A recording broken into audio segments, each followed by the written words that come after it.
Muslim leaders says that if Americans convert, the issue of Palestine is solved. In a controversial sermon at the Islamic Center of Detroit, Dawud Walid, the executive director of CAIR, which stands for the Council on Islamic Relations, Michigan chapter, proposed a radical solution to the Israeli-Palestinian conflict: mass conversion of Americans to Islam. But of course, Walid, addressing various groups, including progressive Jews and conservative commentators, suggests to be on converting them to Oh, Islam. you might get cut. Just suggested what? Okay. Walid, addressing various groups, including progressive Jews and conservative commentators, suggested that their primary focus should be on converting them to Islam, stating, "Our first concern when we are dealing with these voices for peace people, these lefty Democrats, or even the Candace Owens types, should be to call to them and say, there is no God but Allah. Muhammad is the messenger of Allah," meaning calling them to convert, right? um, for their salvation in this life and in the next. He further asserted that widespread conversion in America would resolve the Palestinian issue, criticizing Muslims who engage in quote unquote transactional relationships with other groups, particularly regarding LGBT issues for the sake of social justice. Walid's remarks have ignited debate about religious freedom, political influence, and the complex intersection of faith and geopolitics in contemporary America. So let us go watch a clip from him, and then I can provide more context. Okay, I'm gonna let you click play, so Oh, okay. you can control this. Our first concern when we're dealing with these Jewish voices of peace people or these lefty Democrats or even some Candace Owens types should be calling them to La ilaha illallah Muhammadun Rasulullah sallallahu alayhi wa alihi wa sallam for their salvation in this life and the next. And if enough people in America become Muslim, the issue of Palestine is solved. But we like to treat people on a transactional basis of what we can get out of them, we think. And even some of that engagement is wrong. Affirming haram in the name of social justice. Kama haruf, lam, ba, ta, gim, qaf, wa katha, and these other things. Wow, I've never heard anybody refer to the LGBT like that before. Qaf, wa katha. He's saying the letters of LGBTQ, but he refers to the letter not in English, but in Arabic. That is, Yeah, I've he never says heard the that. alphabet people in Arabic, not English. Yeah. Lam, what is lam? Kama haruf, lam. What huruf? Qawma Kalma huruf. Oh huruf. my God. The people of the alphabet. Qawma huruf. Lam, ga, Lam, what? ba, ta, gim, Bad. Grim. The Q is grim. Oh my God. I've never heard it like that before. This is amazing. Hey, where's my Goma Huruf? Guys, the people of the alphabet are now going to, on this channel, we're going to refer to you as Goma Huruf. You know what? I know how they want to refer to LGBT as the people of the alphabet to make fun of them, but actually they make it seem more badass than LGBT. Goma Huruf, or the people of the alphabet, sounds actually more epic than LGBT. I think, like, own it. Like, I am one of the people of the alphabet.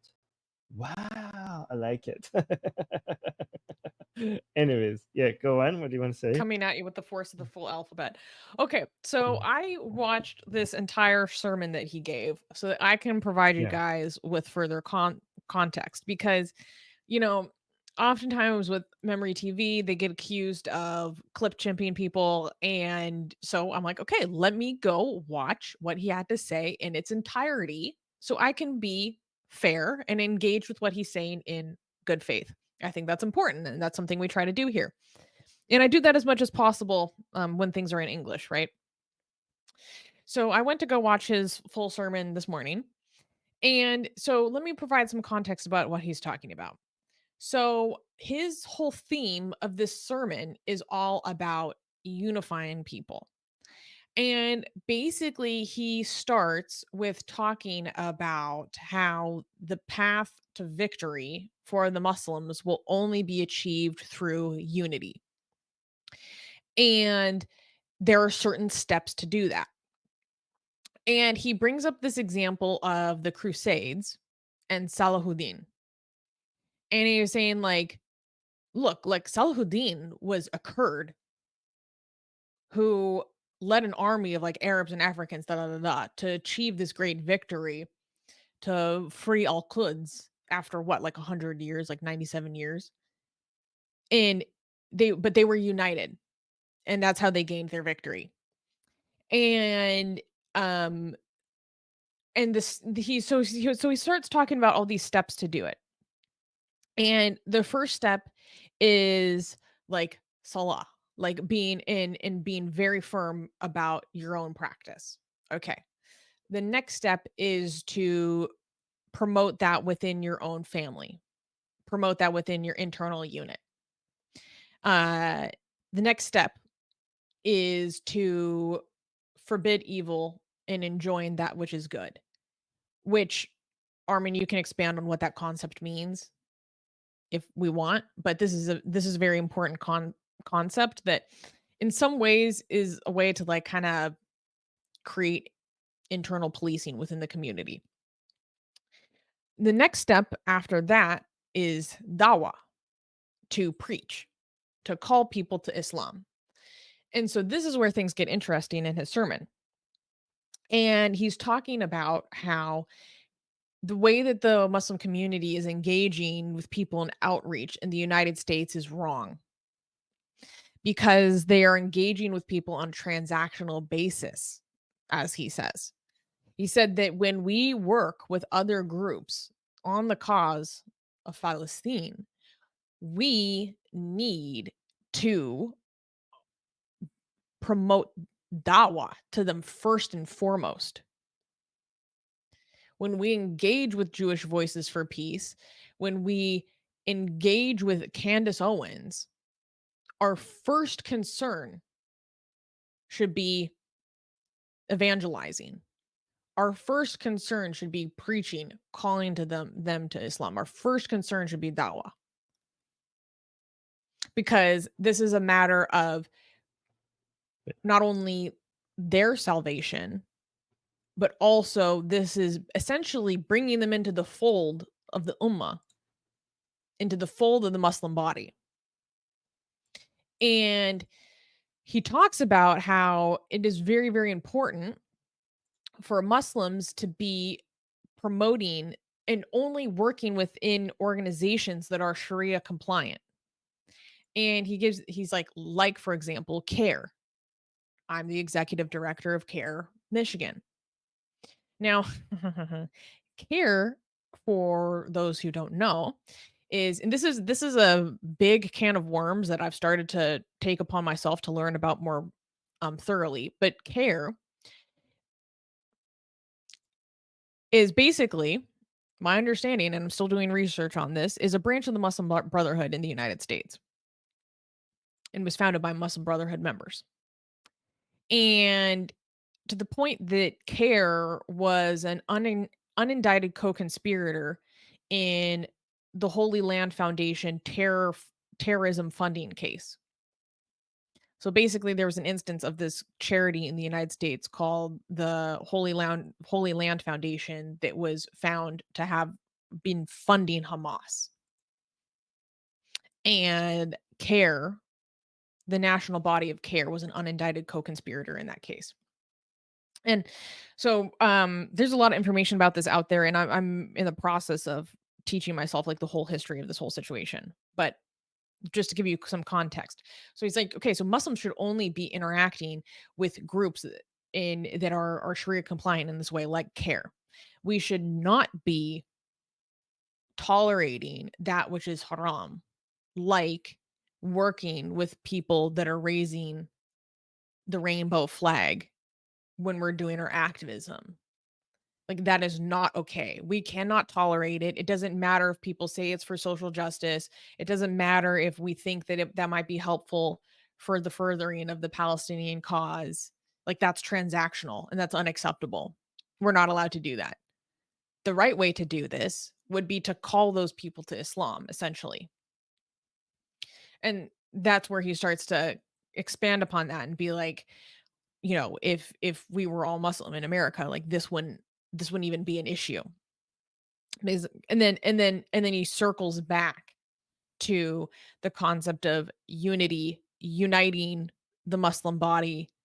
And to his credit, he calls out the Muslim community for some hypocrisy in this sermon.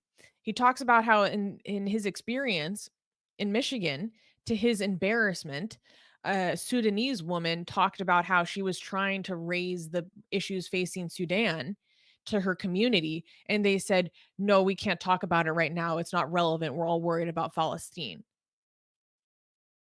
And he called them out. He said that's embarrassing. That's a disappointment. That is intolerable. Like he said, can you not walk and chew gum at the same time? Like we can be concerned about both. I want us to be working on Sudan as well. We can't ignore them. Which is kind of the first time I've ever heard a Muslim leader say that.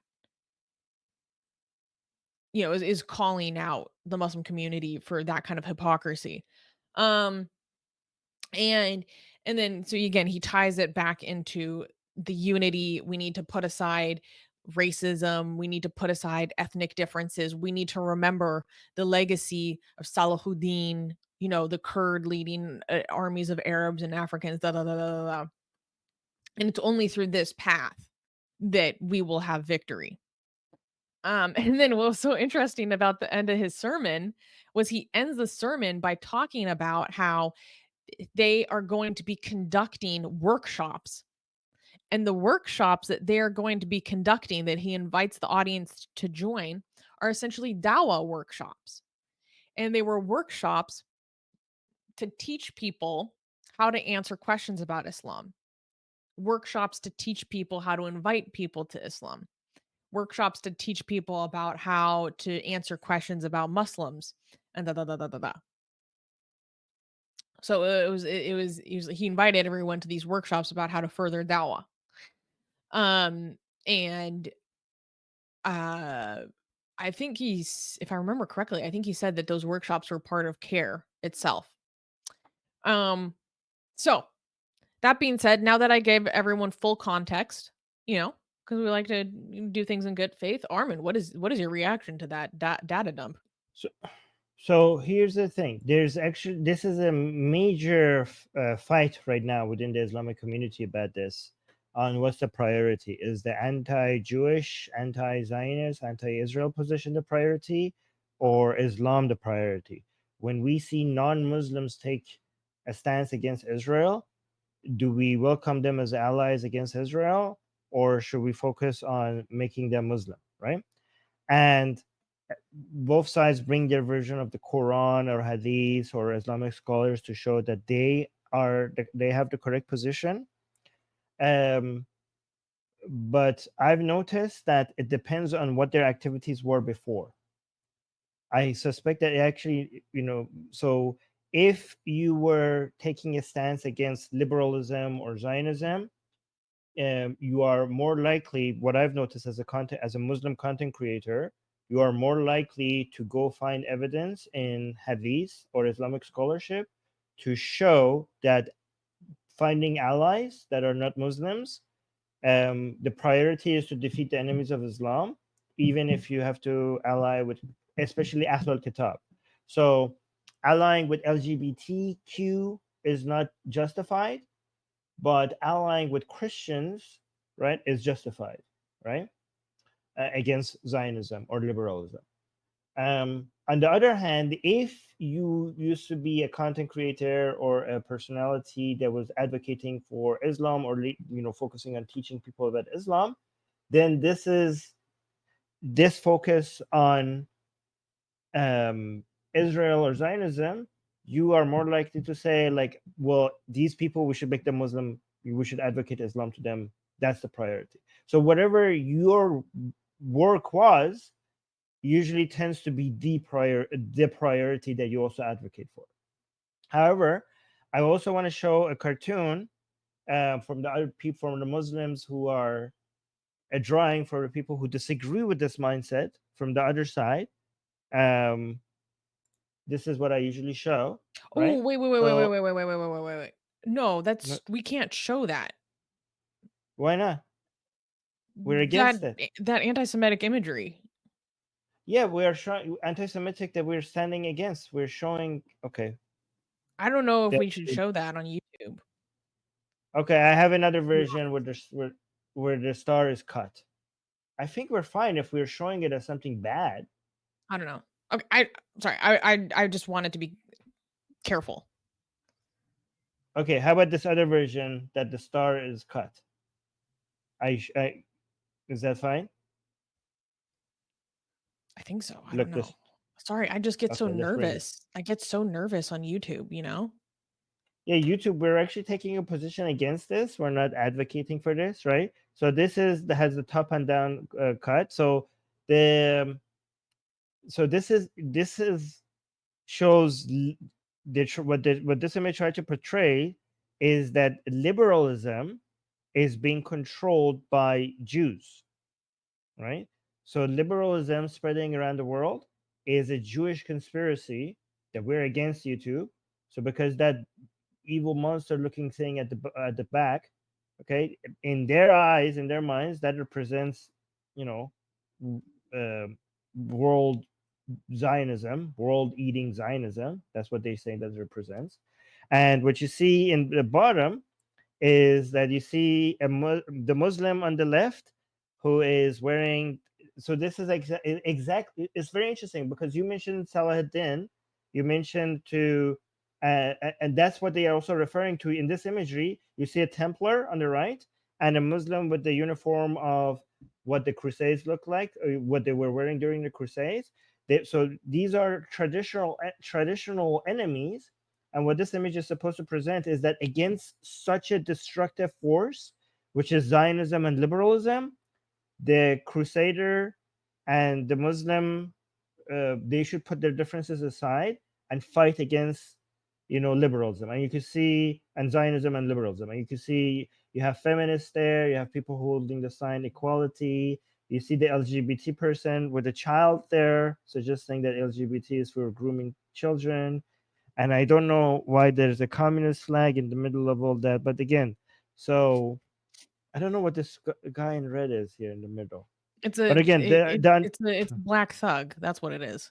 Because you also see okay. like an MS-15 dude next to him. Yes. Like a But again, gangsterism. you can see that Zionist baby monster at the back. Apparently, you see has tentacles, suggesting that it's being controlling all of this, right? And Ahl al-Kitab, which is interesting because they don't put a Jew here. It's just a Christian and a Muslim. They should unite with each other against this great evil. They should put the differences aside. That's what they are suggesting. Yeah. The people in the live chat is like, Susanna's reflexes are still growing strong. She's just I'm like, thinking about nope. the channel. After YouTube, years on YouTube, you gotta be careful, man. I'm paranoid, man. YouTube has become less sensitive recently, but I think we just have to clarify that YouTube, we're just showing some hateful imagery that we're taking a position against. This is not our position. We don't believe in these conspiracy theories. I think if we say that, if this gets flagged, once we appeal, if we have this, it will be fine. Yeah. Sarah, I cannot take. Sarah's so funny. She goes, "It's true. I look exactly like that."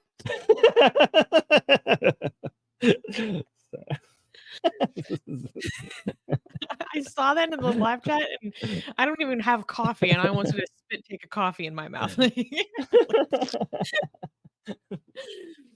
No, can I say something very interesting in this regard?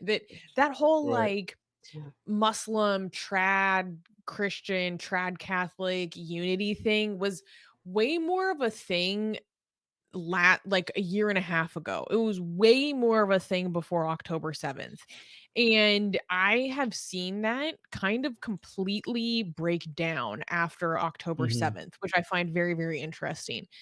Um, the other thing that's very important about that is that um what's funny is that a lot of these anti-Semitic conspiracies circle around George Soros.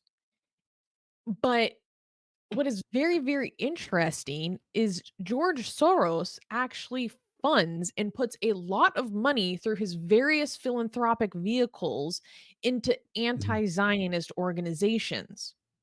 Yeah, not a So, very not a very effective Zionist. yeah, like so a lot of the Soros conspiracy theories, so basically for people that don't understand a lot of white supremacy mindset, um there's many different flavors of it, but a broad overview is essentially a belief that the Jews seek to promote degeneracy and chaos within society because they are a small number demographically. So the only way that they can control the white man is through these mechanisms to spread degeneracy and corruption, right? And they see progressive politics or liberalism at large as the vehicle in which this happens. And so George Soros, one being, this huge billionaire, and two being a massive funder of not only democracy building projects across the world, but also progressive causes throughout the United States. And I'm talking capital P progressive, like toxic progressive causes. Um, they see him as one of those mechanisms of Jewish control, da da da da. And then there's some crossover into like the Zionist stuff. There's parts depending on who you're looking at in terms of this anti-Semitic ideology of points of like convergence and then also a divergence. But what's so funny to me is that Soros funds so many of these anti-Zionist groups. This information is not difficult to find. You just have to Mhm. know where to look. And the ADL, if people want to learn more about this, the ADL recently put out an entire report examining the funding of a lot of these anti-Semitic groups. They expose the funding of groups like CAIR, for example, um, and Jewish Voices for Peace. And so when I'm going through this, because I've really educated myself on a lot of this stuff, I know what to look for, right?